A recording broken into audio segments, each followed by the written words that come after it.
장염은 여름에 많이 나타나는 질병으로 알려졌는데요. 요즘과 같은 겨울철에도 이 장염 증세로 병원을 찾는 환자들이 늘어난다고 합니다. 바로 겨울철에 장염을 일으키는 대표적인 바이러스인 로타바이러스와 노로바이러스 때문인데요. 네, 특히 이 바이러스는 감염되기 쉬워서 각별한 주의가 필요합니다. 그래서 이 시간에는 전문가와 함께 겨울철 장염의 증상과 예방법에 대해 자세히 알아보겠습니다. 연세대 세브란스병원 소아청소년과 김규현 교수 연결됐습니다. 교수님 안녕하십니까? 예, 안녕하세요. 네, 우리가 흔히 장염하면요, 이 더운 여름철에 좀 상하기 쉽잖아요, 음식들이요.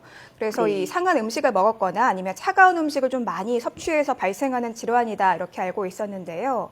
이 추운 겨울에도 장염이 발생하는 원인은 무엇인가요? 이 장염은 말 그대로 장에 염증이 생기는 질환입니다. 그래서 네. 앞서서 말씀하신 대로 상한 음식 때문에 또는 차가운 음식을 한꺼번에 많이 먹으면서 생기는 비감염성 원인으로 인한 장염도 있는데요. 네. 하지만 이게 전부가 아니고 몸 안에 바이러스나 세균이 들어오면서 감염에 의해 생기는 장염이 있습니다.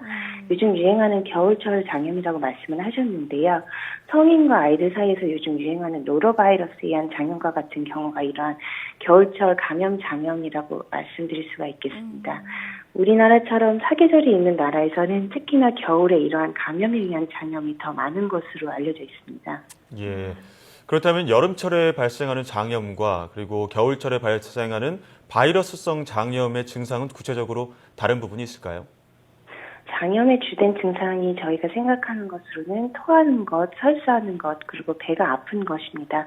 하지만 이 세 가지가 항상 존재하는 것은 또 아니고요. 같은 바이러스에 감염됐다고 하더라도 사람에 따라서 증상이 다를 수가 있습니다.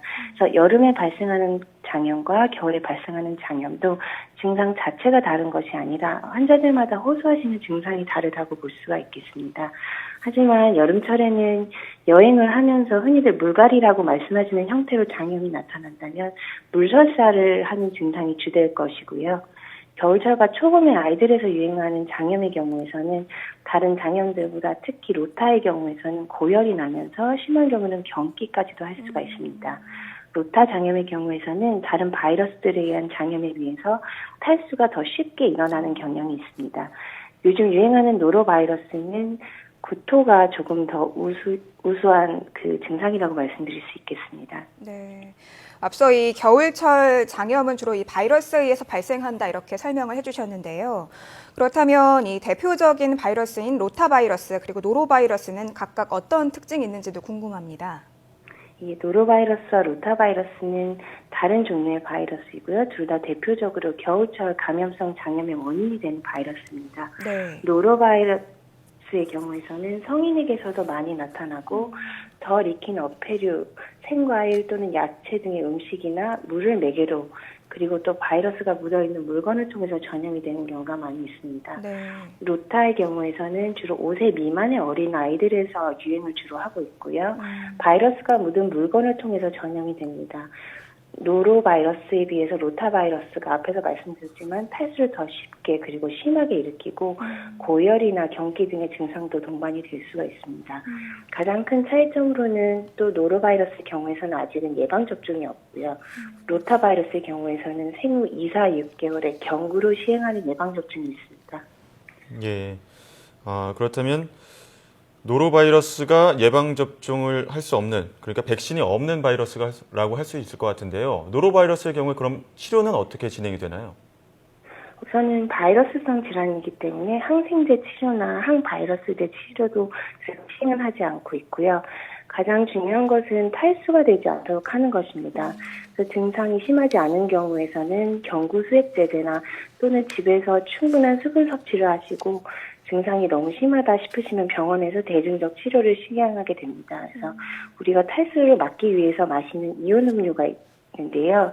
대부분 시판되는 이온 음료는 너무 달아서 경구 섭취를 했을 경우에 삼투성 설사를 일으킬 수가 있습니다. 그러므로 이온 음료나 주스 등보다는 보리차나 생수를 마시는 것이 더 도움이 될 것 같고요. 네. 우유 수유를 하는 어린아이의 경우에서는 절대로 수유를 끊으실 필요는 없습니다. 장염으로 인해서 2차성 유당 불내증이 생길 수도 있으므로 분유를 먹는 친구들은 조금 묽게 분유를 타시거나 설사 분유를 사서 주시는 것도 증상에 도움이 되겠습니다. 네. 예. 근데 이 겨울철 장염 조금 앓다가 금방 괜찮아지겠지 이렇게 조금 생각하고 이 치료를 제대로 하지 않는 경우에는 어떤 문제가 발생할 수 있는지도 짚어봐야 될 것 같은데요. 어떨까요? 예, 건강한 성인이나 큰 어린이들에서는 크게 문제가 되지는 않습니다. 네. 하지만 어린 아이들이나 연세가 드신 분들에서는 심각한 탈수나 영양 부족도 올 수가 있습니다. 그래서 이런 부분들의 보충이 중요하고요. 지속적인 수분 보충을 하시고 혹시나 너무 어지럽거나 기운이 없으시거나 아이들의 경우에서는 평소보다 많이 자거나 처지는 증상이 있거나 아니면 기저귀가 가벼워지는 소변량이 주는 증상이 있으면 병원을 방문하시고 진료를 받으시는 것이 좋겠습니다. 네. 예, 특히 영양이나 수분의 보충이 중요할 것 같은데요. 이 밖에도 겨울철에 조심해야 할 소화기 질환에는 어떤 것들이 있을까요? 날씨가 춥기 때문에 여름보다는 식중독이 덜 하긴 하지만 스키장이나 놀이동산의 이용이 늘기 때문에 아직은 식중독에 대해서 경각심을 가지고 계셔야 되고요. 말씀드렸지만 영아의 경우에서는 이제 로타바이러스가 늘 시기가 됐기 때문에 이것도 함께 주의를 하셔야 할 것으로 생각됩니다. 예. 네. 그렇다면 이 겨울철 장염을 예방하려면 좀 어떤 점을 숙지하고 있으면 도움이 될까요? 이 가장 중요한 것은 언제나 손 씻기죠. 그래서 네.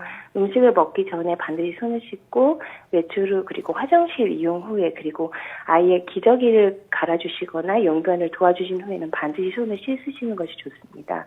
또한 어린이집이나 놀이시설은 놀이기구와 환경의 철저한 소독도 필수적이고요. 네. 앞서서 음식을 통해서 매개가 된다고도 말씀을 드렸기 때문에 과일과 야채는 반드시 흐르는 물에 깨끗하게 씻어서 드시도록 하시고 폐류는 되도록 익혀서 드시는 것이 좋습니다.